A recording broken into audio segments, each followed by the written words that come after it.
What's up, everybody, and welcome to the Football Boot Hour.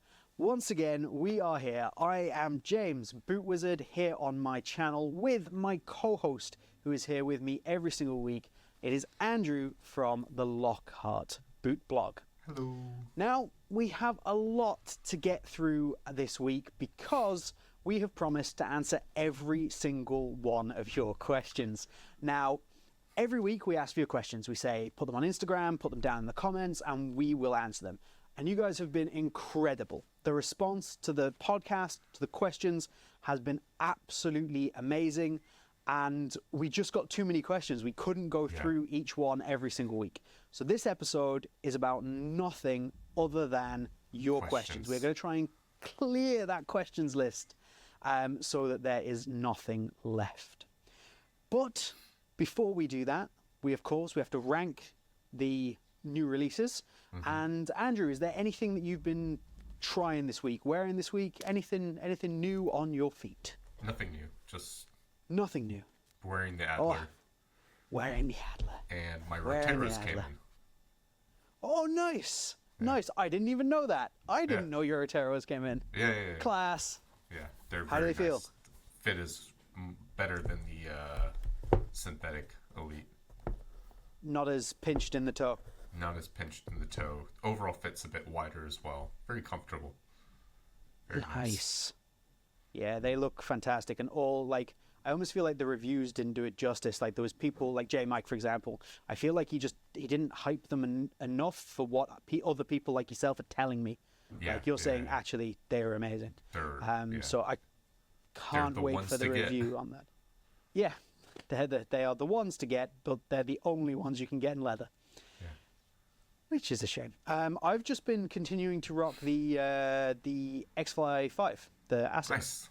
Nice. So I've been really excited about those. So I've continued to rock those. They've been fantastic. The synthetic on those is absolutely next level. So I'm just building up to a review on those. So my bag at the moment is those and my Adlers, my Yamatokyos. Nice. So they're my two current rotation boots. But with that said, let's rank some brand new boots. There has been some huge releases this week, and we should probably start with might sound so harsh, but it's my opinion, the least exciting one, which is the Tiempo. The Tiempo. Yeah, the one I couldn't even be bothered to make a regular post. I just slapped it on my stories. I'm this is a thing. This'll do. Nike have unveiled the anniversary Tiempo in kind of a, I don't even know what it is, turquoisey green type color. Mm-hmm. Yeah. But it seems to be it's the regular Tiempo, it's the Fly Touch Plus upper, and it just has a different patterning on the synthetic, quilted the additional lines. Yeah, like a quilted look stitching. Yeah. And that's it. It comes in a fancy box. Noah did a fantastic video unboxing those. He got those early. So if you want to check them out, check out Noah Kavanagh's review on those. But they're growing on me, and I do like them, but I kind of feel like for an anniversary of a Tiempo, I'm like, meh. They're bad. You say bad? Meh. Meh. Oh, I thought you were saying bad. I was like, oh, bad might be harsh. For Tiempo, they're bad. But I'm gonna put it meh. I like the color actually, but 30th anniversary Tiempo, no leather, and the price will be ridiculous. And the Tiempos aren't selling at all. I can't do better than meh. I don't think they're going to be hard to get. No, I don't think so. And it looks like a lot of retailers are going to have them as well. Yeah, not going to be too limited. But I'm with you. Meh. I'm actually a big fan of the current Tiempo, but meh. I'm not rushing out to get them. No. Next up, I suppose, building up the hype scale, or I suppose it should be the hype scale. We'll get there in a second. Is the Puma Ultra 5. Yeah. Now this is a mad thing. There's only going to be 10 pairs, supposedly, according to ProDirect. Is that? So there's only going to be 10 pairs for sale. Is that to reference the amount of games they'll last?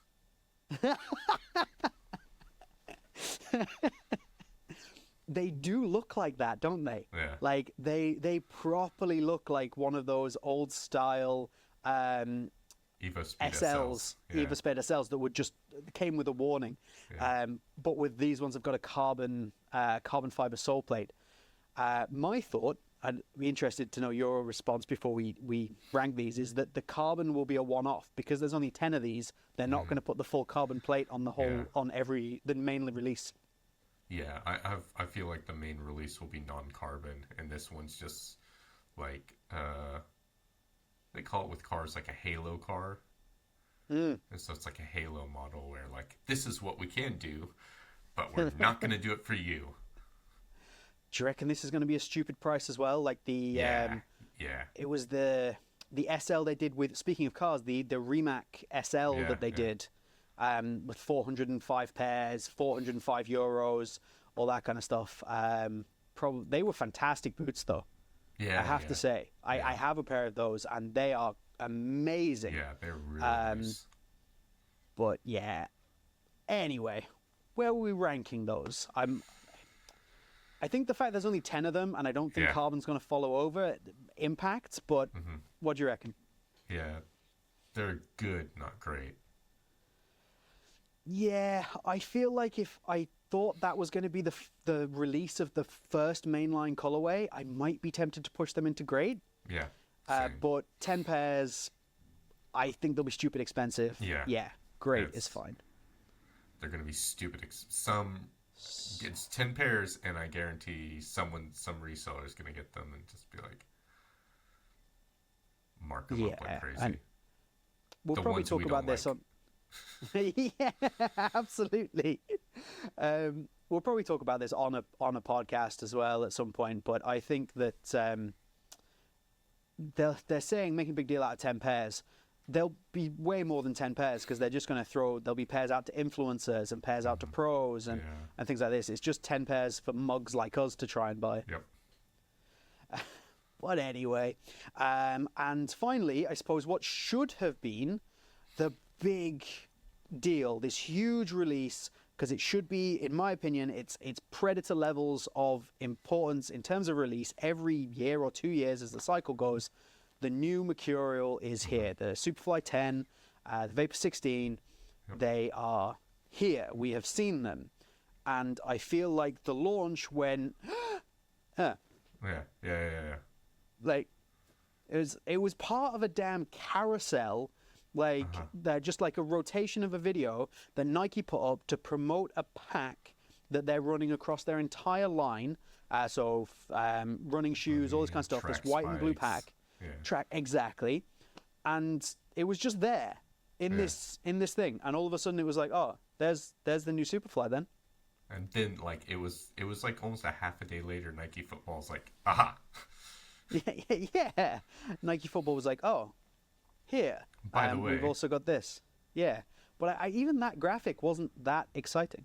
No, it wasn't exciting. I guess the exciting thing for people like GripNet is it appears GripNet will be on the upper.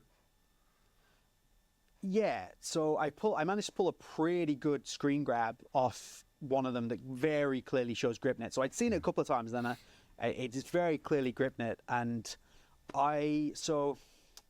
with regards to the reveal, I think that was badly done, or not done enough, because it was but it's just a reveal. So I have hopes that the launch will still be fantastic, the actual launch of the boot, which will come later. With it being GripNet, that kind of annoys me. I don't think the Mercurial should have GripNet. You don't think Nike should have the proprietary material they've done R&D on so they can save money should be on the newest and most important model in their lineup? So you make an excellent point, and we've discussed this on a few weeks. That obviously they're saving money, but why? Since when does a Mercurial have this like requirement to have like a grippy touch on the? It just doesn't feel right to me, and it feels 100% like just what you said, which is, oh, we have this tech that we've invested in, let's make the most out of it by slapping it on our mainline model because everyone likes it on the GX. For me, obviously, this is just based on I've seen something and I don't like the idea. They might have done something to it. It could be fantastic. But yeah, my base thought is I don't want grip net on a Mercurial. I don't think it makes sense. It's going to show up on the Tiempo next. Oh, could you imagine? That would be fantastic. Just grip knit across everything. That would really piss people off about the Tiempo. Grip knit all day. Grip knit isn't bad per se. It's just weird. No, grip knit is fantastic. Yeah, it's weird to put it on a Mercurial. Yeah, my issue isn't with grip knit. I'd be very clear about that. I think grip knit's a great, great material. One of Nike's best kind of innovations with knit materials in quite some time. Mm-hmm. It just doesn't belong in a Mercurial. No. Hey. Oh, pinching those pennies, Nike. Yeah.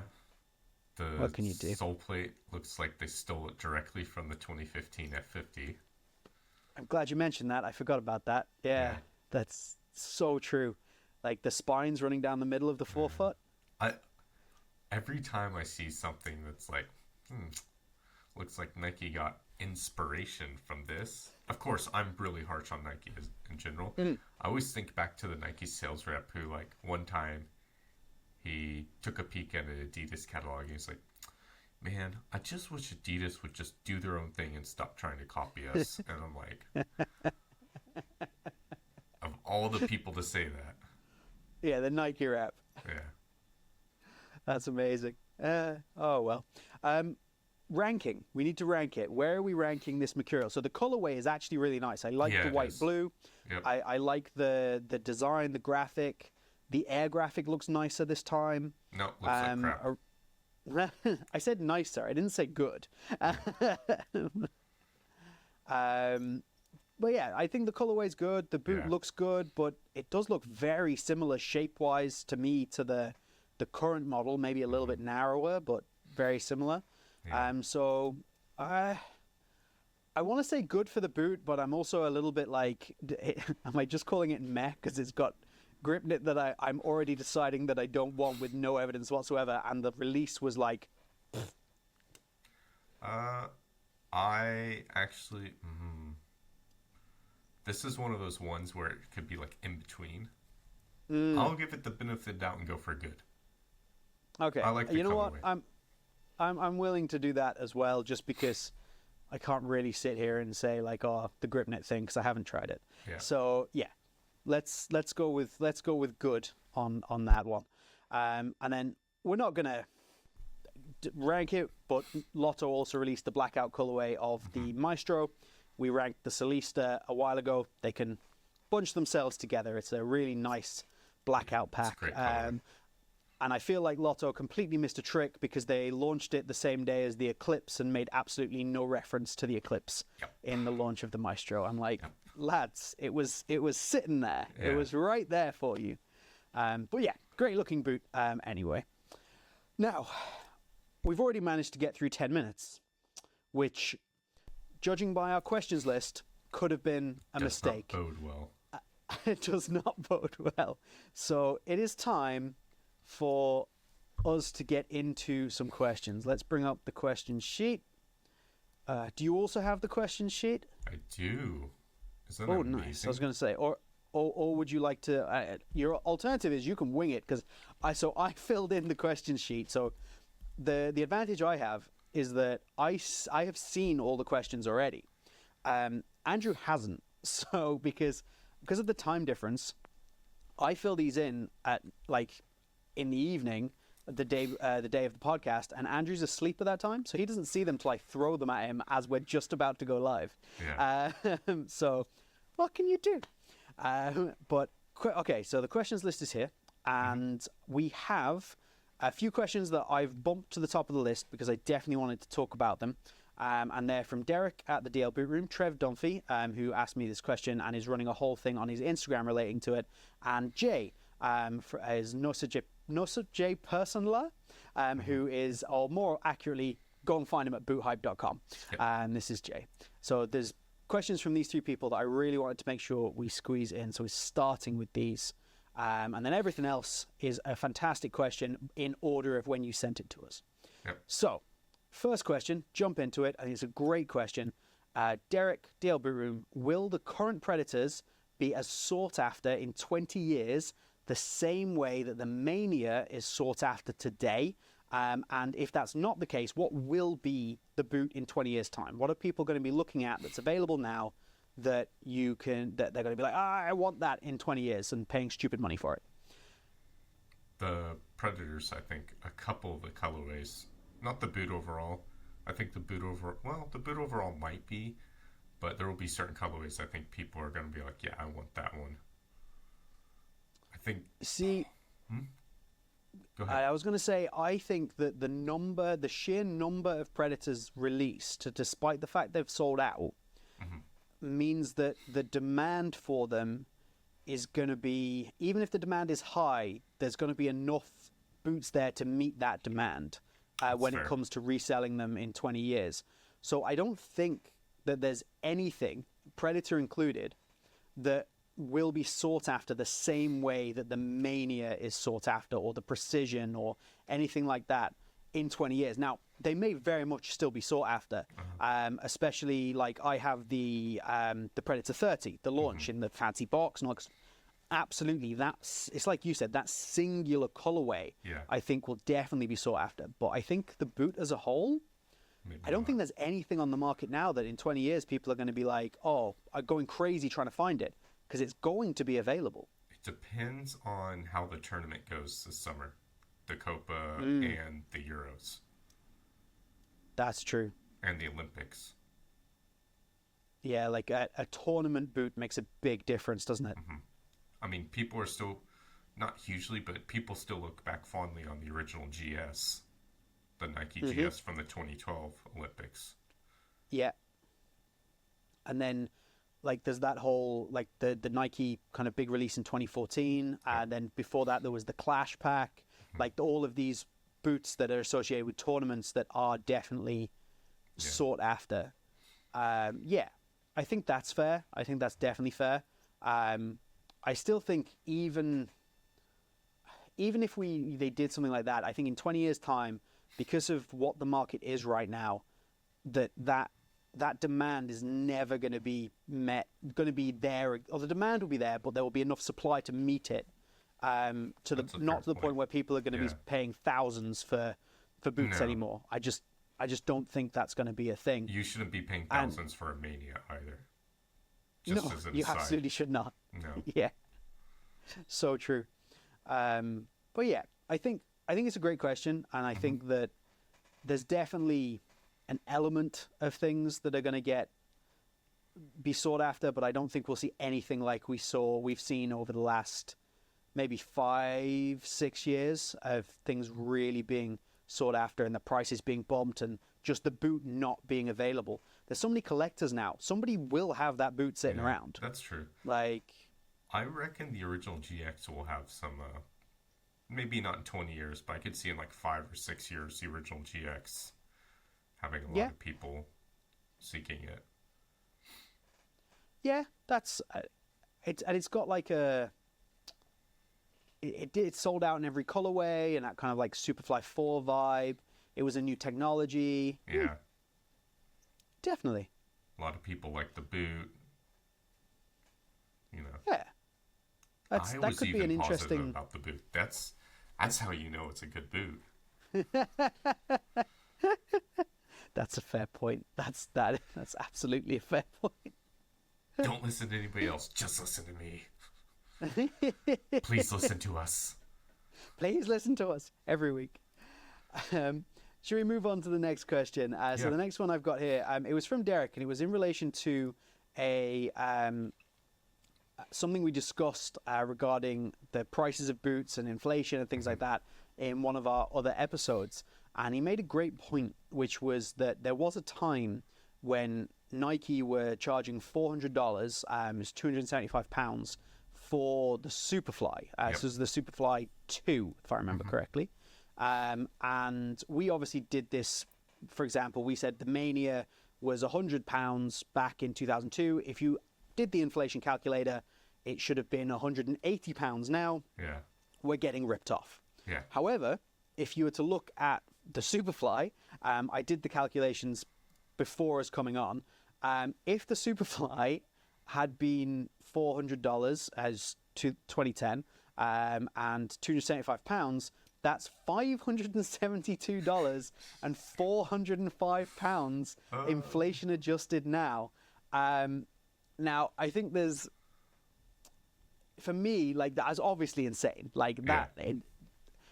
But I completely see Derek's point, and I think Derek even mentioned this to me, that realistically, that wasn't Boots steadily going up. That was Nike getting their pricing horribly wrong. Yep. Yeah, absolutely.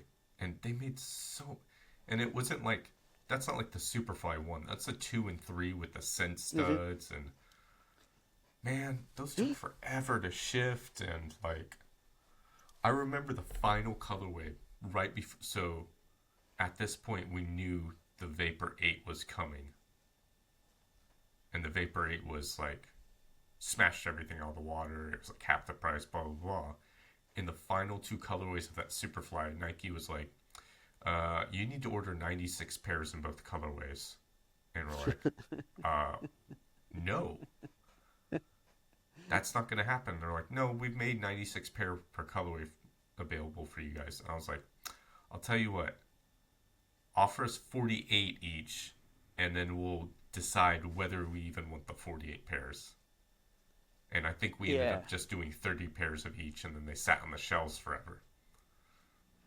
Wow. So that's an interesting insight from, like, obviously your experience working in a store, that Nike literally say to you, you need to take this many pairs. Yeah, Nike and Adidas both do that now. Yeah. Even in a boot that's just not shifting. Yep. And are you kind of forced to do it without question too often because you obviously want to keep the relationship? Yes. There are certain things where if you're a certain level of Nike dealer, you have to have X amount of X product. And it's really weird sometimes. Like, they were doing some Nike FC stuff one time, and they had like some $90 track pants, and they're like, you need to order three of these track pants. And I was like, right. Okay, so I'm going to reveal a secret. My workaround for stuff I didn't want was I'd order it, then I'd call customer service, who I was very friendly to, a few months later and say, like, hey, can you cancel this off our order? And then when they didn't show up, and our Nike rep was like, why didn't this show up? I'm like, I don't know, man. That's really weird. You're like, look, I ordered it. You can see right here. It was on the order. Yeah. Oh man, Nike are gonna be after us, like shutting the podcast down, revealing the secrets. But yeah, that was just something that I thought was interesting to bring up, and a good point from Derek there. That's a great point. Trev Dunphy, who is Predhead. Yes, thank you. That is literally the words I was looking for. Huge Predhead, is currently running a few polls and a big discussion on his channel, on his page on Instagram, which is, should limited edition boots be numbered? Yep. And like, yes. Yes. You can obviously do pros and cons all day long, but if I'm paying extra for a boot and all you're really giving me is a fancy box, because that's most of the time all you're really getting, and it's just a colorway, damn right you should number my boots. Yep. Adds to the authenticity, adds to the buying experience, stops a lot of kind of more scammers and fakes getting into the market. Mm-hmm. Like, there's very few reasons why not to, from a consumer point of view, if you ask me. Yeah, absolutely agree. Number them all. And is this one where we can say, like, yeah, so this isn't being done because it costs money and companies don't want to spend money? Yeah. We're gonna say this so many times to so many of these questions. I've seen them, like I say, and it's gonna be because they don't want to spend any money. They don't want to spend any money. Okay, next one. This is Jay. This is Jay from boothype.com. What is each of our personal GOAT boots? So, greatest of all time boots. I think this is a hard question. You might have like a boot that just comes immediately to your head. I have two, and I didn't bring it in here. Obviously, I love these. greatest of all time. They're up there for me. Okay. They just continue to perform. Probably outside of that, I'd say the Mizuno Wave Cup Legend. Okay. Yeah, that's pretty. That's fair. The only thing I wish is that the heel was nearer. Everything else about the boot is fantastic. The touch, the sole plate is incredible. I want that sole plate on everything. It's so good. It works on AG, it works on FG, it works on not SG so much, but it just works. Fair enough. Now, for me, like I said, it's a tough one. Like, the obvious answer, because it's what kind of got me into boots. It was my first boot that I went out and bought myself with like my money, and I played in and all this kind of stuff. Was the Mania. Mm-hmm. So that's, I realize it's a cliche answer, but it was genuinely like, it was this big thing for me at 16. I went out and I earned, it's hard to earn a lot of money, even at £120, to be able to go and bash it on a pair of boots. So I did that. I still have those boots that I bought. They're broken and crap, but I still have those boots. Nobody's paying me £1,000 for those. No. So that's kind of the obvious answer, I suppose. It would be remiss of me to obviously not bring up my beloved Adidas Nemesis here. Mm-hmm. Like, I love that boot. It's not just a bit. I really love that boot. It's a really good boot. That's a boot that should be sought after. That isn't. Yeah, there's another question somewhere around here that definitely would come up. But yeah, the Nemesis 0.1, the 19.1 and the last generation, the 0.1, I absolutely adore. I will wear them forever. I am this close, because this is how much I love this boot. I am this close to having every single sole plate variation that boot came in. That's HG, both versions of the AG, the SG, the FG, the works. So Next I suppose that's an obvious one. Yeah, like every colorway might be a bit excessive, but it might happen one day. Yeah. I suppose they're kind of my answers. The pure agility would be up there. I love that. Yeah, those are really good. Evo Power 1, I love that too. Yeah, but the GOAT is maybe a stretch too far, but they're all in my conversation. I hope that was an adequate answer. I will say, just as an aside for the Mania, it is a cliche answer, but there's a reason for that.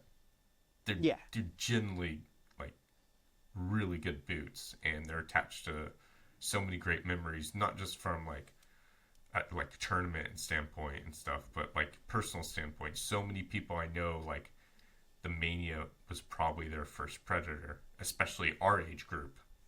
Yeah, 100%. Some people may have gotten the Accelerator, but they may have been a bit too young. And then finally, 15, 16 years old, their feet kind of stopped growing, and their parents are like, okay, now we can get you, whatever you want. And the Predator was just, it's just a great boot. I wore Diadora Brazils before those Predators, so because I was clearly heavily influenced by players, and Roy Keane had Diadora Brazils with the fluorescent down the side. So I wore Diadora Brazils until I got those Predator Manias.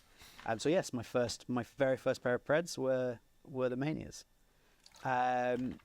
Okay, Jay also has what is a boot we think everyone should try, and why? So I have two answers here. They're both kind of current, so you can get them, or current enough. One, clearly, we literally just spoke about it should be more sought after. I think everyone should try the Nemesis. It's better than you think it is. Go and try that boot. And you can get them for no money. They're so cheap. Yep. If you pay more than about £90 for a Nemesis, you're paying too much money. Yeah. They're so cheap. Go and try a pair. And currently, I know I've been wearing it, so recency bias, but genuinely, and one of the reasons I say this is because not a lot of people will try and push people in that way, is the Asics, the X-Fly 5. I think more people need to give that a go. Forget trying to get the newest Pred or whatever. Get a hold of a pair of those. Yeah. It's a serious boot. But yeah, them I went with things that are recent that like people might actually be able to get hold of. Yeah, we're making a lot of Nemesis references this episode. Love it. Yeah, I would definitely say the X55. I saw a comment in a buying and selling group where somebody's like, I think the X55 fits better than the Mercurial Neo. And he got laughed at, and I'm like, you know what? I don't think he's wrong. I don't think he's wrong. I personally think it fits better than the Mercurial Neo. Now, it's not my favorite ASICs. I like the X5 Pro better. But as an overall package, everything, the X55 is better, I think. Even though it's not my choice, that's definitely one everybody needs to try. And, of course, Adler. Please try Adler. It helps me a lot. I didn't say Adler because I was like, you're definitely going to say Adler. Yeah. But yeah, no, the X-Flies. Just from having them in hand, those Yatagarashi were absolutely next level. Like, they're insane. Absolutely insane. Okay. Next question. This is a difficult one, so this could be an entire podcast, so we'll try and keep it as short as we can. Footloose boots. Why is sizing always impossible to get right? So, I will say for a lot of women out there, this question is just for clothes in general. So true. There's for a lot of women, they just, no brand fits the same, no brand inside its own styles fits the same. It's the same for boots. I wear an 8.5 in the new Vapor, or the current Vapor. I wear an 8 in the GX. I wear an 8.5 in the Tiempo, the new one. Yeah. The old Tiempo, I wore an 8. Same line. Yeah. You should think the same sizing. Adi, Adi right now, the current Predator, a lot of people are going true to size. Mm-hmm. Not me. I'm a madman. Yeah. But yeah, sizing's hard to get right because companies just suck with their lasts. Yeah, like honestly, my answer is kind of like companies are awful. Like obviously the materials make a difference and various, but companies can genuinely make them. They would be able to make them fit the same way, but they just can't, and they just don't want to. They constantly fiddle with the lasts of boots. Yeah. They're like, we've got a new last. And it's like, well, people like the old last. Yeah. What was the point of changing? But yeah, no, I agree with you. And like at the moment, like, so GX2, I'm down half a size. The old GX, I ran true to size. The Tiempo, I've currently got, so Tiempo I've got in an 8. The old GX is an 8. The GX2 I've got half size down. The current Vapor, I just got a pair half a size down. I've gone full Lockhart on this because I think I have just too much room in the end of my Vapor, and I have got a pair. I got a lightly used pair, half size down, and the length is perfect. The question is, have I squeezed everything too tight and the heel is now going to be uncomfortable? It's just going to destroy your Achilles. Yeah. So I'm going to try it out and see. But that's part of the problem as well. It's like this, and then this doesn't work. Mm-hmm. Honestly, I can't give you an answer other than full loose boots. I can't give you an answer other than companies are arseholes. Yeah, basically. They can't be bothered to use the same last. Yeah, or at least make them consistent in any way. Yeah. Okay, Cleat Baron is next. This feels like I feel like I'm being quizzed with this one. It's just the way it's worded. How many upper variations did the Vapor 8 have? And the answer's 3, is it not? 3. Yep. So it was the same. So I remember this, right? So everyone thought it was 3 different materials on the upper because they felt really different. So it's Teijin, and it's the same material across all 3, but the finish on all 3 was different, and that's what. And they felt crazy different. Yep. Actually, 4. There's 4. When they added the little strip, no? They did one-off in kangaroo leather. Oh. Yeah. There you go. 4. And apparently didn't feel like kangaroo leather. I remember ProDirect getting them in, some people grabbing them, like, this doesn't feel like K leather. And then they just sat there. So there's K leather Vapor 8s just kicking around and like... Probably not anymore. No. So we could say 4, and then there was one, I don't know which variation.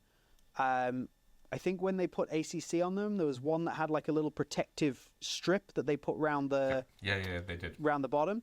Yes. So if you want to get really technical about it, and that's an upper adjustment, then we could call it 5 if we want to be crazy people. I think that's detail enough for that before we get too crazy. So next question is from a store, which, unless I'm incorrect, is the company that you have previously worked for. So this is from the Soccer Corner Austin.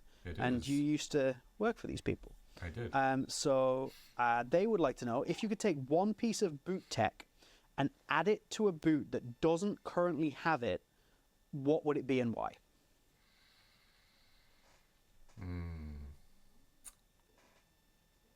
Biocontrol panel from Mizuno, the first and second Ignitus. Put it on everything. Wasn't too grippy. Say that before.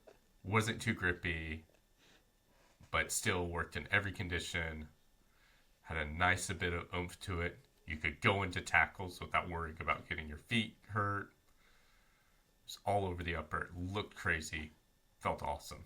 Apparently, nice. It was a giant pain in the ass to manufacture. Right, so this is why it died. Yep. Nice.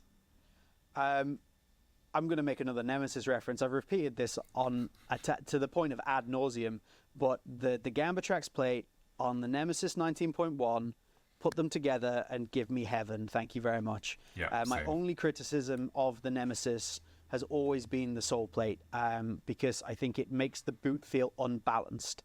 I think it's too heavy, which can be a good thing if you're talking about maybe like a strike and the way that you can kind of transfer weight maybe. Yeah. But I think it makes the boot feel a little unbalanced. I think even from someone who likes a stiff sole plate, it can be a little too stiff for the boot.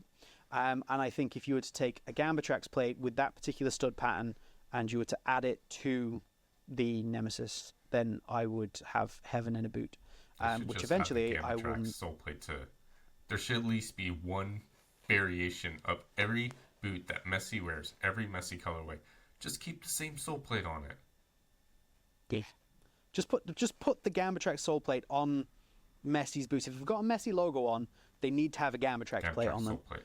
I would buy every one. Yes. And if Messi retires, just keep putting Gambatrax sole plates on things because it's unbelievable. It's really good. So we're talking about the sole plate that was on the Messi 15.1, 16.1, Pure Agility, his Nemesis 17.1 and 18.1. Yeah. Yeah. It's excellent sole plate. Works on every surface. It just feels great. Fun to play in. Yeah. If you'd like, I'm going to do a casual plug for my own channel here. If you'd like to have a close-up look at Messi's particular sole plate, I have a video where I have a pair of prototype Messi boots with a Gambatrax sole plate on them, showing exactly how Messi has it, and exactly how stiff his sole plate is, which is absolutely insane. Go and check that out. Yeah, plug. Definitely. Okay, next up we have Red Robin Fan, who is a very regular contributor, and we appreciate that. Will heavy boots ever be used again? 230 grams plus. No, I don't think heavy boots will come back. I think we'll see more variation in how weight is distributed across boots. I have a feeling that will make an appearance. But as far as like heavier boots, probably not. Not in a big way. That's interesting. I hadn't thought of that, about like using weight distribution more. I know obviously Adi have done it before a few times by adding the weight to the front, but that's actually interesting to see that come as a thing. That could be very interesting. Yeah. But yeah, I think two ways. I don't think the heavy boots are coming back. I don't think you've got that 230 gram as a standard plus is going to be a thing. But I also think that this period we went through where there was this race to have the lightest boot, I think that's also over. Like, I don't think that that's a big enough deal anymore, and companies won't care quite as much. So we may not have people racing to get that, you know, back to the 99 grams and things like that.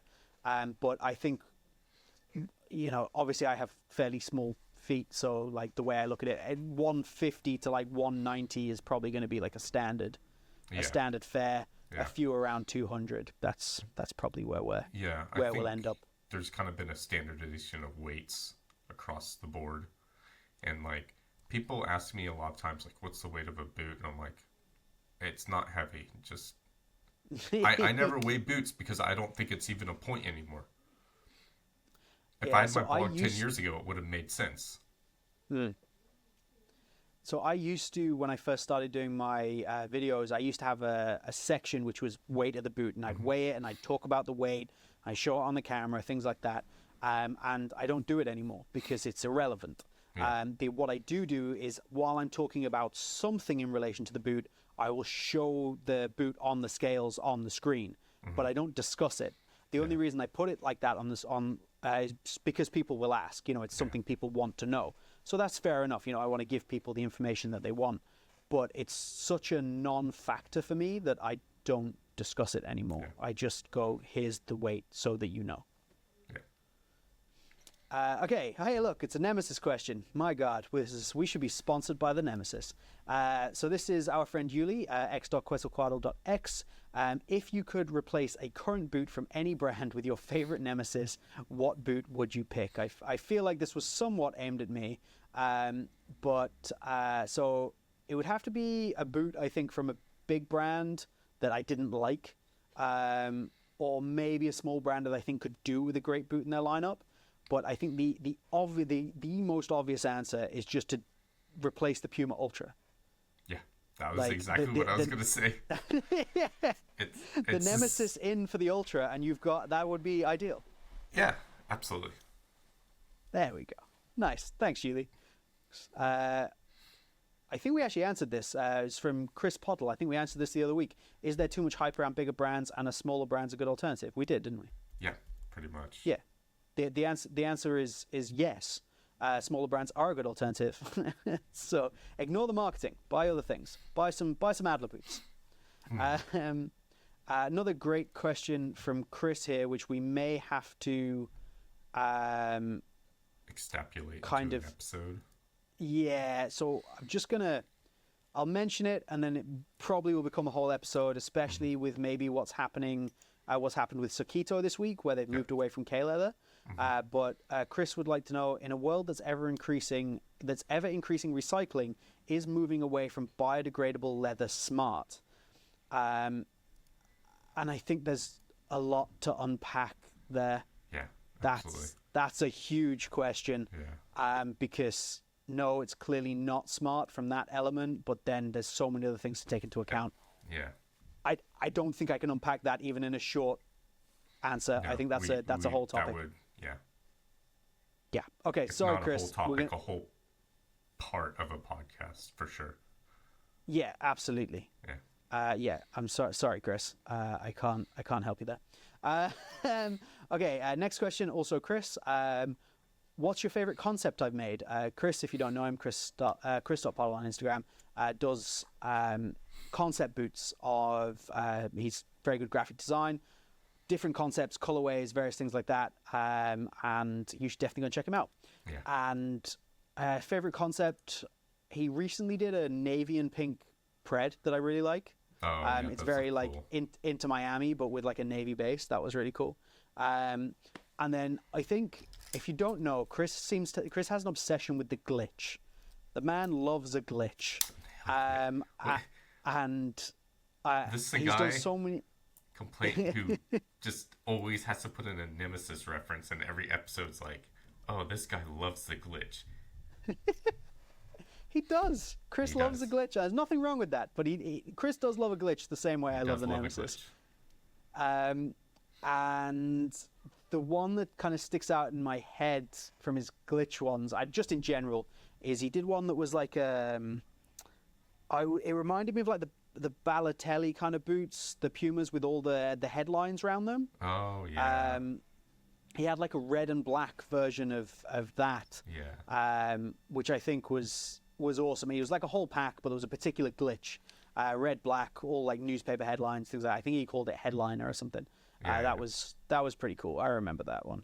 That was nice. I had to go back and find it because, he did a white and gold F50, the original F50. Nice. Him and Josh Tussle came together. Oh yeah. Oh, amazing. Yeah, that's. Give me the original F50s again. I've got 2 pairs, but I want more. I want more.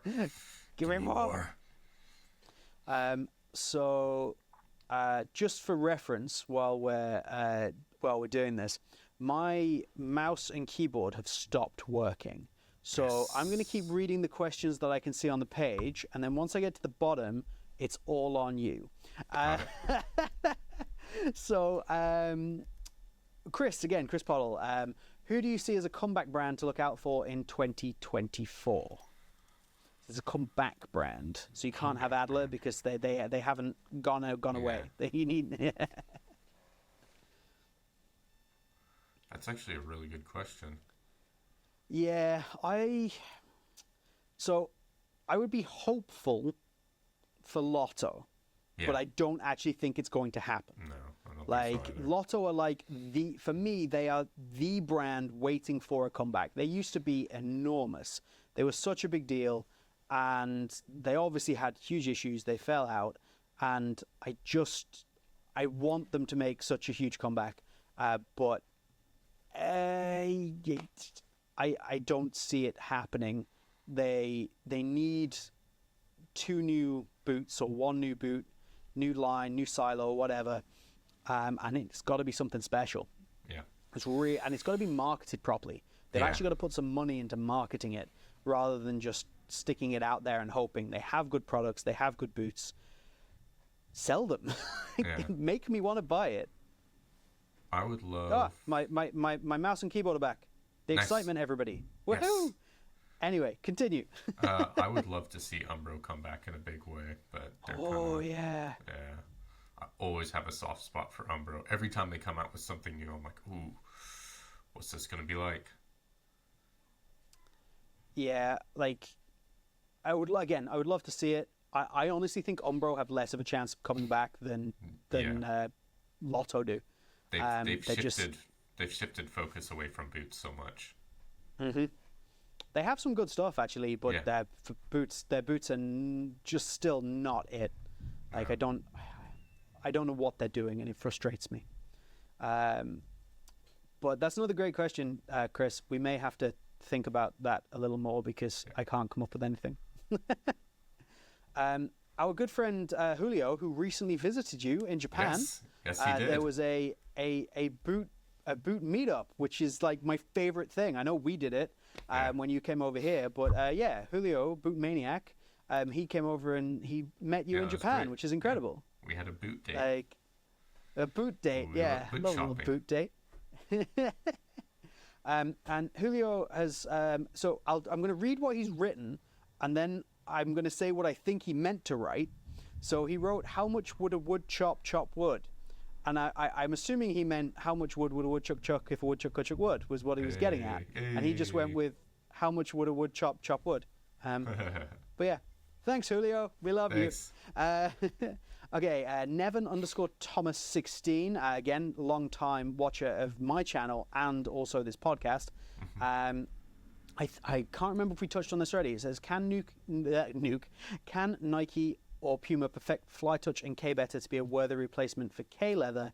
And I'm pretty sure we already covered that and essentially said yes, if they'd have actually tried, because they've had over 10 years to perfect Kangalite and done nothing. So we'll move on. So this one, we might not delve into it too much because it'll be very long, but Full Loose Boots, Colby and Justin did it. So this is the Bootcast podcast guys. He would like us to do a Dream Frankenstein boot, so different boot parts. So like pick different parts from different boots, put them together to make your dream boot. It's a great idea, and I would love to do it, but I think that will take an hour. That will take an hour. of our discussion, so we might have to do that another time. So if you would like my very short answer, it is put the Gambatrex plate on a Nemesis. Okay, next one, Chris Pottle again. Best non-Big Four brand boots on the market at the moment. Would you like to take this one, Andrew? I feel like you might have an answer. Oh, that's funny you mentioned that. I believe they're these. Where did they come from? Wild. Crazy. Adler is the obvious answer. Yep. We're also obviously we've mentioned Asics. Asics. We have mentioned a few times, and let's go with those two and move along.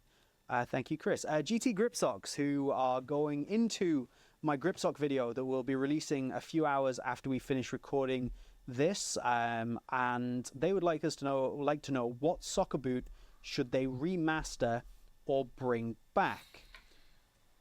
What would you like to see remade? The Wave Ignitus Keisuke Honda model. Nice. Got 2 pairs. Nice. Found you a couple got 2 more. pairs. You want some I've more? got 2 pairs. Found a couple more for sale. I want more.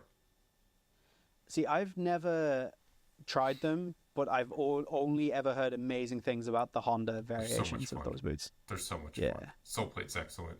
The fit is wide. I wish they made a regular fit because he's got fat old feet.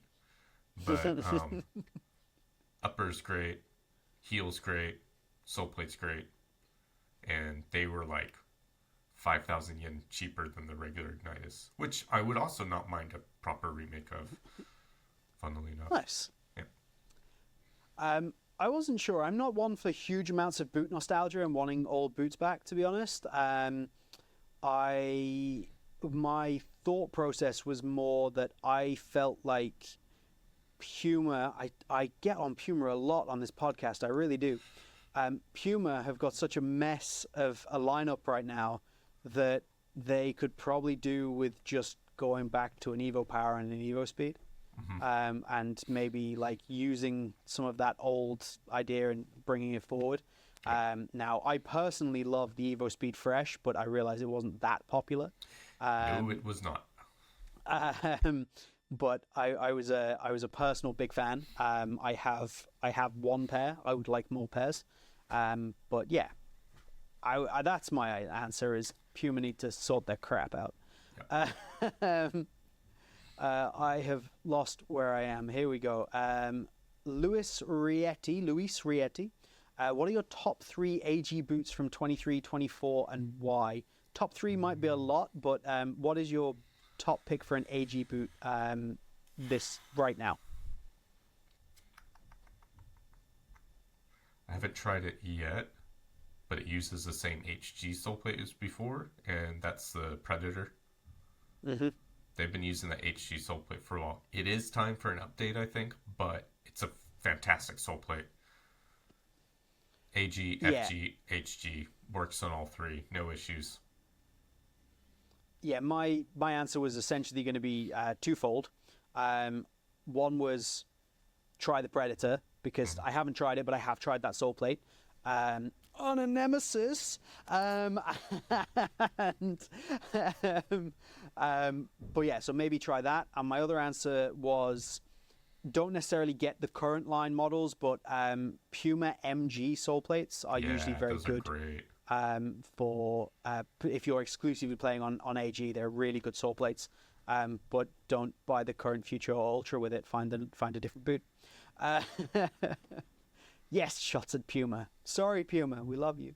I really do love Puma. I just think they're messing things up at the moment. Okay, let's have a look. What Footloose boots again. What is happening with boot cycle trends getting shorter? I think the answer to that is money. Like, it is true. Like, boots have been the cycle trends have been getting shorter and shorter and shorter. It used to be at least 2 years. Now we're down to a maximum almost of a year. And you've got brands like Puma turning Puma shots, turning things around every 6 months and throwing out a new boot. So yeah, obviously they are getting shorter, and I think you spoke about this in another episode and said that part of the problem is brands being afraid to not be dominating conversation on social media. So it's not just colorways; it's brand new boots. It's like they're afraid somebody will talk about something else, so they're like, "Here's a new thing. Here's a new thing." That seems to be what's happening. I will give Nike credit is they were the ones who started this whole getting to shorter. So some years back, they were doing every single year, and like Adi and Puma were doing every 2 years. But now Nike's gone back to 2 years, and every other brand should follow suit. 2 years, less colorways, less silos.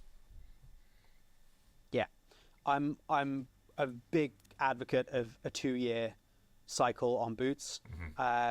Mentioning Lotto again, Lotto are currently on a 5-year cycle with your boots. Lads, you need to do something. Yep. That's too long. But yeah, a year is too short, far too short. So yeah, 2 years I think is a nice one. Jacob C. Phillips, this is going to be another one that's going to be money. I can see it. How much of a sole plate and stud pattern design is based on evidence, and how much is designers winging it? Bit of both? Some of column A, some of column B? Yeah, it depends on the brand. Asics does extensive testing for their sole plates. Okay. Yeah, they do a lot of testing for their sole plates. Mizuno used to, but they've kind of settled on what works. So.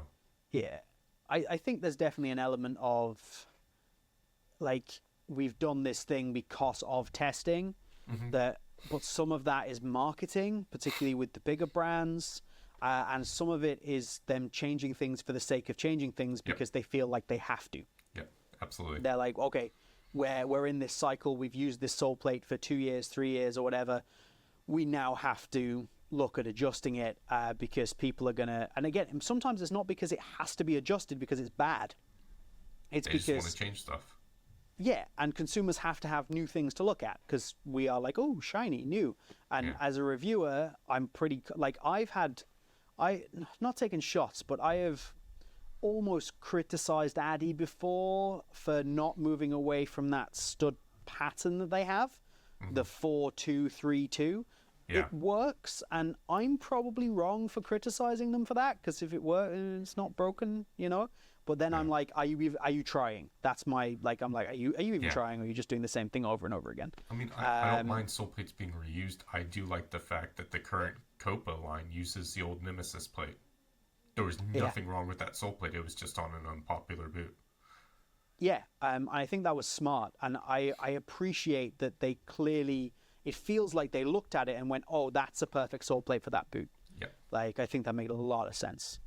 I'd forgotten about that actually. That's a very good point. However, part of the reason they did that was definitely money. Save money. To save money. How are you going to save money?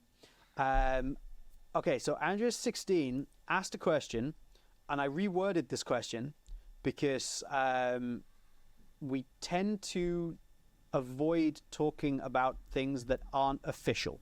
Yeah. Let's put it that way. We obviously know things, but if it isn't official from the brand, we tend to avoid talking about it for a variety of reasons, but we'll tend to move away. Andrew16, his question is, would we like to see a Japan Blue Mania remake with the current generation Predators? Yes. Yeah, I think that would be lovely. Yeah. I think it's a delightful looking boot. And yeah, nothing wrong with that in your Japan top there. Long sleeve too. You've got so many great long sleeve jerseys. I'm a little jealous. More when I went boot shopping with Julio. I found the long sleeve away. It's like, oh God, I shouldn't be buying stuff. Mike, you can probably just see. I think it'd be cut off when we get to the actual podcast. But there's like a yellow long sleeve just over my shoulder, kind of over here. Yeah. That's the Japan training top that you got me with the snood neck. It's so nice. It's so nice. Yeah, the material. Oh, it's beautiful. Beautiful. Definitely. Getting off topic, and we cannot afford to do that. So, Classic Boots UK. Is there a Nike boot that could be re-released to compete with the Predator hype? yes and no. Do explain. Well, the T90 Laser 4 is probably my favorite laser that they made. Okay. That thing died so quickly. I've never seen a boot just completely collapse. Okay. The way that did. The first few colorways sold really well. Right. And they made some amazing colorways in that boot. And the grip technology wasn't extreme or anything, but the boot fit great. The sole plate worked great.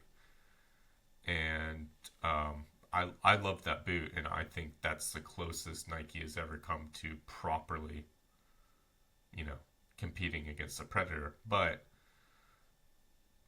in some ways, I'd argue Nike doesn't need to compete against the Predator because they're not going to win that battle.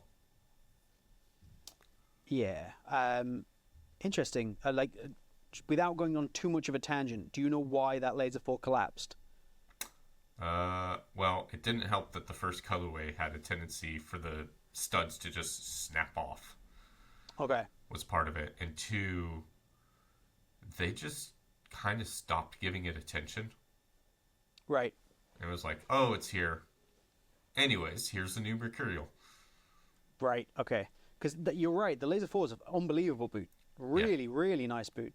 And yeah, I obviously with your knowledge in stores, sometimes you know things that I wouldn't have known exactly like that. My answer to the question is no. There is nothing that Nike have in their back pocket that they could re-release that would compete with the current Predator hype. Yeah. The answer is T90, of course, try and get the T90, but it wouldn't win. No. They could drop whatever T90 they wanted, it would not win against that Predator, the Predator hype right now. It would have to be an old Mercurial to come close. Yeah, to even come close. But because if there was no Mercurial line right now, you could potentially do it and get close. But I think because there is a Mercurial line, I don't think there's going to be, there's not the pining, the nostalgia, that kind of stuff. Yeah. So yeah. Yuli, we can just agree with him on this, I think. Again, x.quetzalcoatl.x. Adidas need to stop with the damn colorways. Too much. It's overkill. Yes. Yes. Just yes. It's too many colorways. We've spoken about this from a sustainability point of view on multiple occasions. And I, along with many other people, are bored of this nonsense. Yep. Please stop. There's 2 years worth of colorways come out in about 3 months. Yeah. This is I think Angel JD.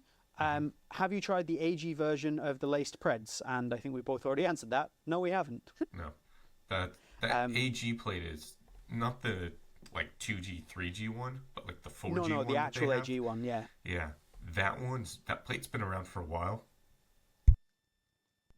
It's a good plate, but I obviously haven't tried it with the new Pred upper. No, me either. But yeah, the plate is great. So if that's kind of what you're worried about, don't worry about that. Obviously, the plate will affect the shape of the upper a little bit and things like that. But on the whole, it probably is worth a shot because the boot itself on an FG plate is actually very good. Yes. So that's good news. Okay, my football boot collection. I haven't read that till just now. Are Adidas taking the piss with all the Predator colorways? Yes. Yes, very much so. The next question, Blaine Costello. Do you think Adidas will release more colorways of the Pred with the leather upper? And I think Adidas have been pretty clear that they won't. Yeah. They pretty much said in their press release for the Roteros that is the one leather upper we're getting. Yeah. Now, they did also say that they wouldn't be releasing the Trent Alexander-Arnold colorway, and then now they are. Yeah. But they have to have known that they were releasing that Trent Alexander-Arnold colorway because there's no way they've turned around an entire run colorway of a boot in about 4 months. That's just not going to happen. Yeah. So, yeah. The orders would have gone in. Yeah. So the answer is no, but... No.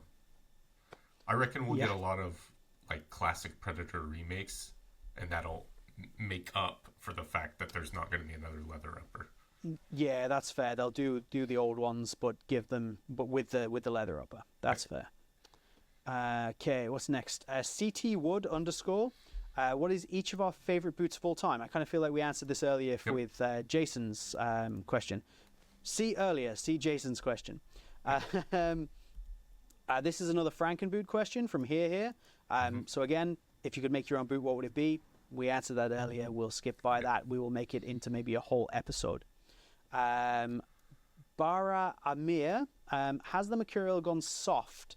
Now, this was obviously sent before the new boot was released, but anyway, has the Mercurial gone soft? Cheap looking, too wide, compared to Peak Superfly 4, for example.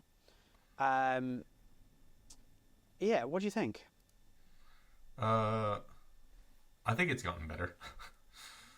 Superfly 4 was blister machine. Yeah.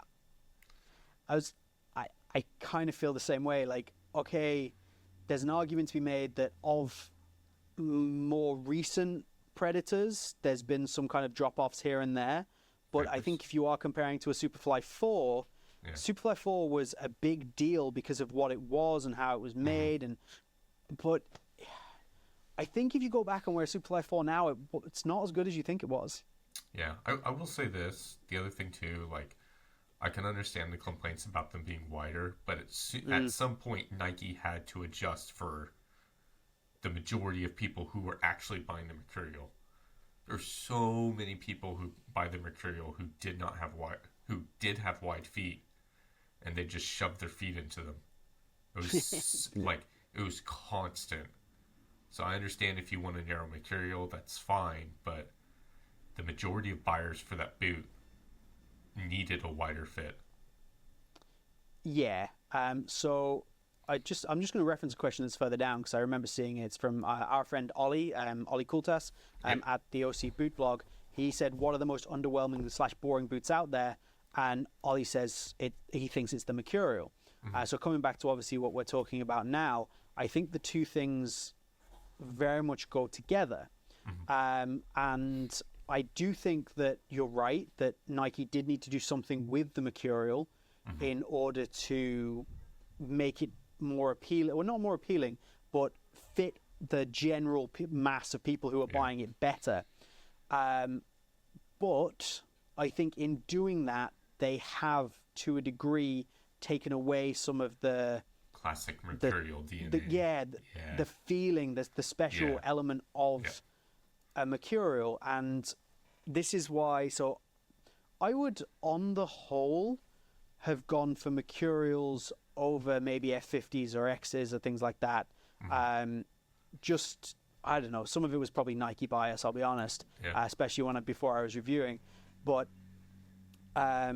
now, like with what Adidas have done with the Crazy Fast Plus, that is a more exciting boot to me.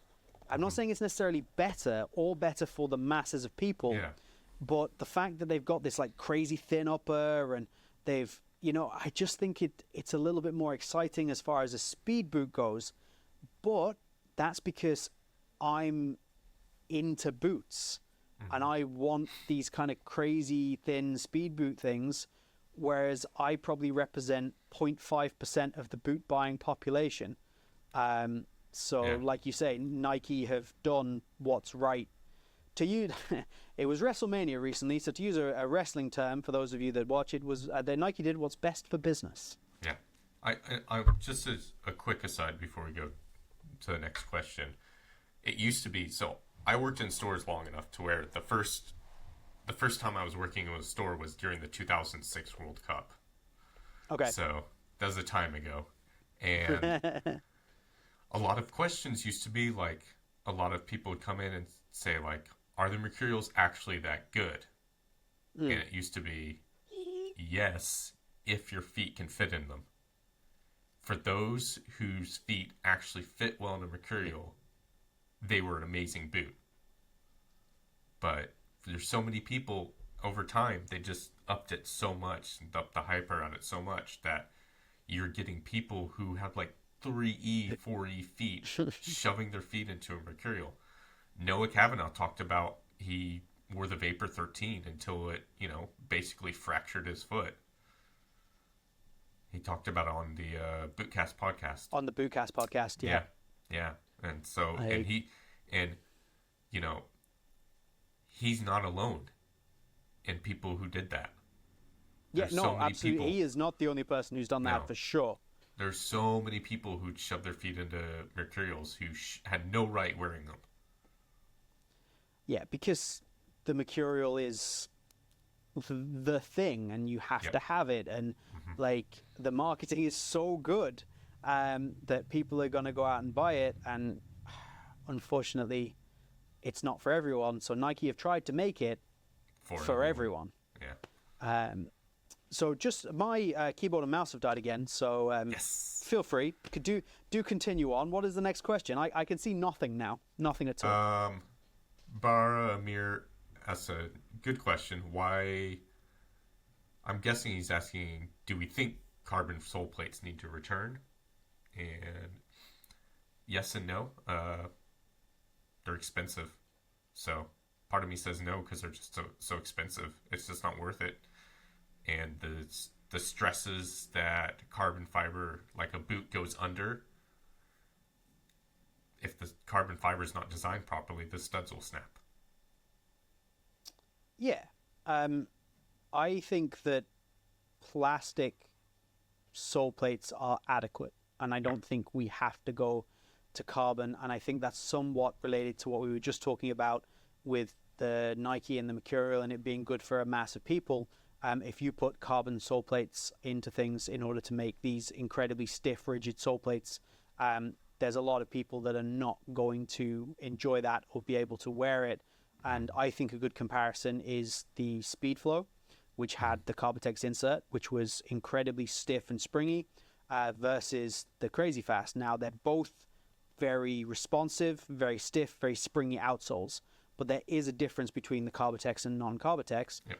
But I would argue that the majority of people would be happier with the Crazy Fast outsole versus the Speedflow outsole, despite the fact that I prefer the Speedflow by a distance. Yeah.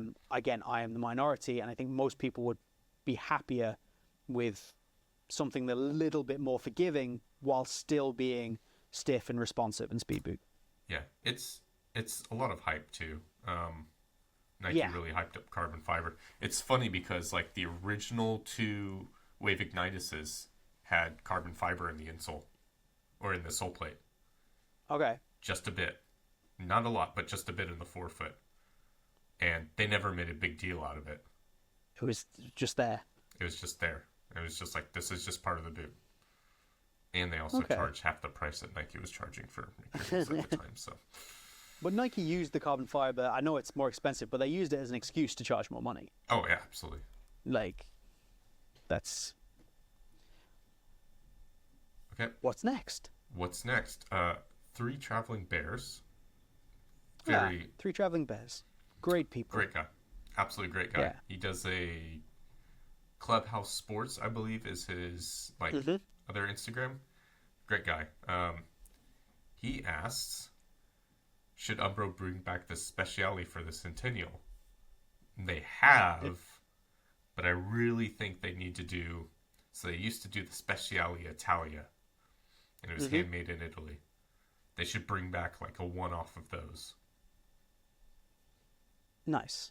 Yeah, I don't have the knowledge of anything else other than, yes, Umbro kind of brought it back, and yes, that was the right thing to do. Yeah. Pretty much. That was easy. Yeah, thank you.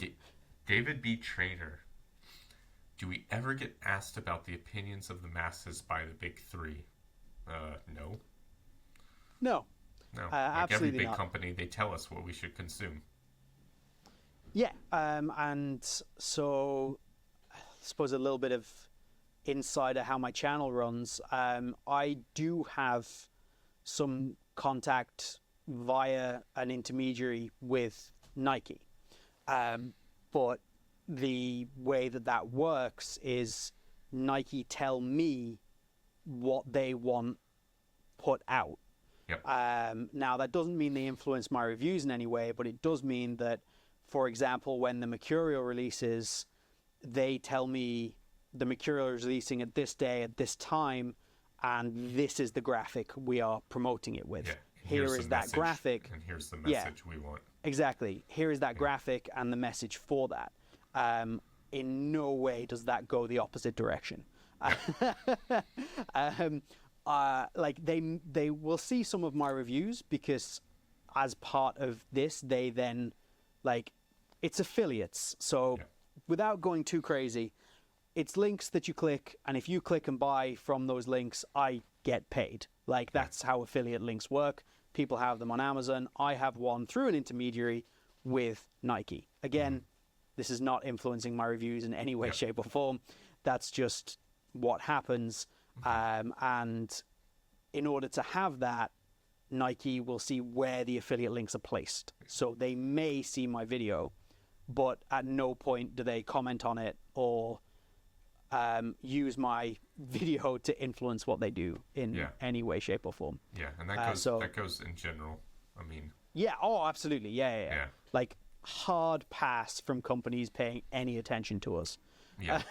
They'll say stuff like, "We listen to athletes, blah blah blah," but it's very rare that they actually do that. They'll listen to pro players sooner than they'll listen to, any of us plebs. Absolutely. Yeah, we are in essence plebs. This is capitalism. Companies tell you what to consume, and that's just how it is. Yeah. And on that depressing note, let's go to the next question. Proper boots. Are carbon fiber sole plates dead? Not yet, but pretty much. We saw that Puma. Obviously, we did see the Puma, but I think that's the extent of what we're going to get with carbon fiber. Agreed. Here's a big deal. Here's a limited release with carbon fiber. It's a big headline grabber, but it's not going to be something we see frequently. Under Armour obviously have their he mentions Under Armour carbon fiber, which the Under Armour one's so funny because if you go back far enough, like Under Armour have been using this same sole plate for ages, and I've had multiple variations of boots with this carbon fiber sole plate. And if you go back far enough, that boot with the carbon fiber sole plate is as soft cheese. Yep. Like you could rotate it, you could bend it in half. There's not a hope that was carbon fiber, and if it was the thinnest, most pathetic layer of carbon fiber. And the current Shadow Pro, so not the Shadow Pro 2, I haven't tried that, but the Shadow Pro is better. It at least has some structure to it. But because of the way it's built, it still has a lot of rotation. So Under Armour would be better off going with the plastic. Like doing a proper plastic rather than trying to make a big deal out of carbon fiber when at the end of the day, nobody cares anyway. Not when it's Under Armour. Pretty much. Yeah. We've got a bit of time left, I think. We probably have minimal amounts of time, but I don't know how many questions we've got left. Should we? We've got a lot. Okay, we're at the end of page 2. Oh my god, and there's 4 pages. Yeah. So. Okay. So how? I tell you what. Let's do 5 more minutes because I can, as much as everything stopped working, I can see the clock down in the bottom. So let's go 5 minutes. Okay. Call it there, and then we might have to make this into a part 2 and do the rest of the questions at some point. Probably a good idea. We're sorry, like we did intend to get all of these done, but we talk a lot. We like to talk. Yeah. Who'd have thought? We like to talk. That's why we have a podcast. Yeah. We have a podcast because we like to talk. And some of these questions genuinely are fantastic. Yep. So they do. There is a lot to be said about them. We will either do a part 2 next week, but the chances are something will have happened by next week, and we might need to do an actual episode. But yeah, we'll do another Q&A soon. If the questions keep coming in at this rate, we'll do maybe like 1 in 5 will be a Q&A episode. That might be maybe once a month or once a month might be a good shout. we'll do Q&A. So keep getting your questions in, put them down in the comments, DM either of us on Instagram, and every week there'll be a story post up on either my story or up on Andrew's story where you can ask us your questions. Okay. With that out of the way, please do continue. Let's make this our final. It's 2 questions, really. Okay. Because they're related to each other. It's from A Salazar 4. Okay. What is your favorite thing and least favorite thing about the current boot market? Oh. Okay. I think my answers are probably going to be linked as well. My favorite thing, I would say there's 2. One is, and some people may debate this, one is the quality of the boots that are on offer. Mm-hmm. I think there is a really high quality of boot on offer, better than it's ever been. And the other is the variety of boots that are on offer. I think, again, possibly there's a lot of high quality boots on offer. The number of brands that are available, the amount of boots that are available that are good.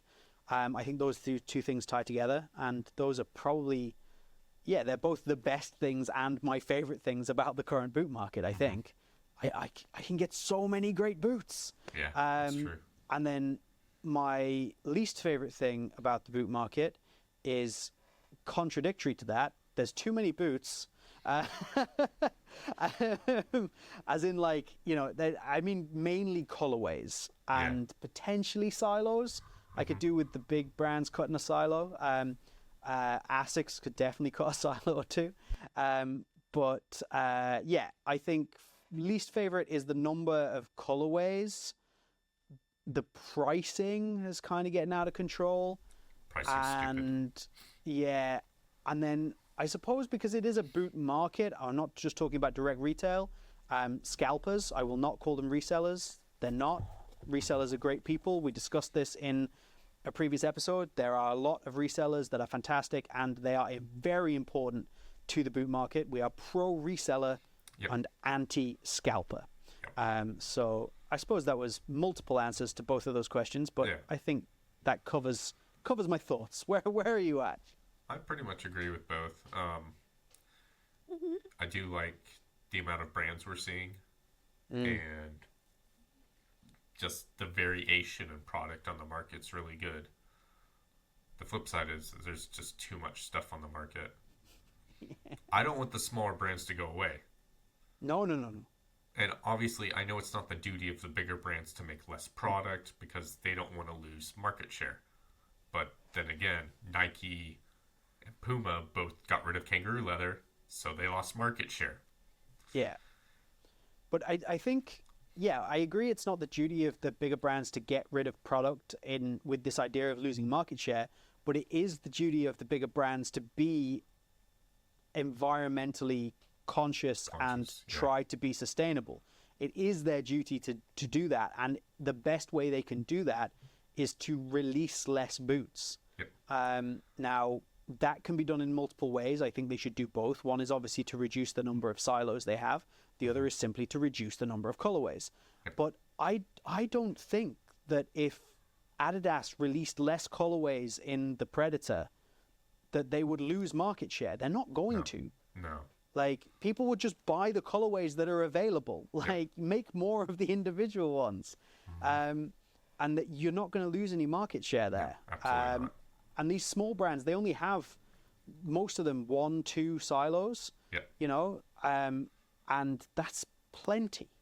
But yeah, I'm going to go off on a massive rant there about like environmental sustainability and companies' responsibilities on within capitalism. Like that's we're going to be here for 20 minutes. Doesn't matter if 50% of your product is made from recycled materials when you've doubled the amount of product that's available. Exactly. We're gonna, like, I know it was a question on here we said we get into. We're gonna have to do a mad like sustainability episode at some point. Absolutely.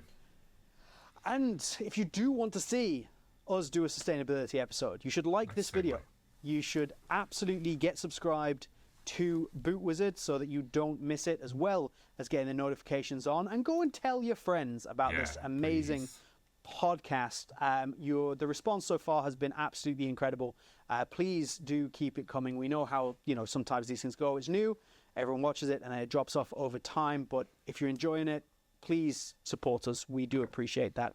A good way to support us is to head over to our Instagrams. Also, you can find me at BootWizard Boot Reviews, and you'll be able to find Andrew at the Lockhart Boot Blog. Sorry, it's at Lockhart Boot Blog. There's no the in there. And you can DM us. We are very friendly people. I've had people before be like, "Oh, I'm really sorry, to bother you." It's fine. Yeah, Let's talk fine. boots. People are like, "I don't know if you have a minute to talk," and it's like, this is why I made this. It's all I want to talk about is boots. Yeah, we didn't do this for just no reason. We did it to talk about boots, to the point where we created a podcast so that we could sit and talk to each other about boots for an hour a week. This is the Football Boot Hour, and I can see the counter timer is about an hour and 23 minutes. So thank you for sticking with us on this one. Yeah, much appreciated. Much appreciated. Please keep getting your questions in. But yeah, I think that's all from us today. Is it, Andrew? Unless do you have anything to add, sir? Would you like to sign us out? Yeah, thanks for watching. As always, much appreciate the support. Please share. Please subscribe. Notifications on. Yada, yada, yada. We love the support so far. We love you guys. Thanks for tuning in. See ya. See ya.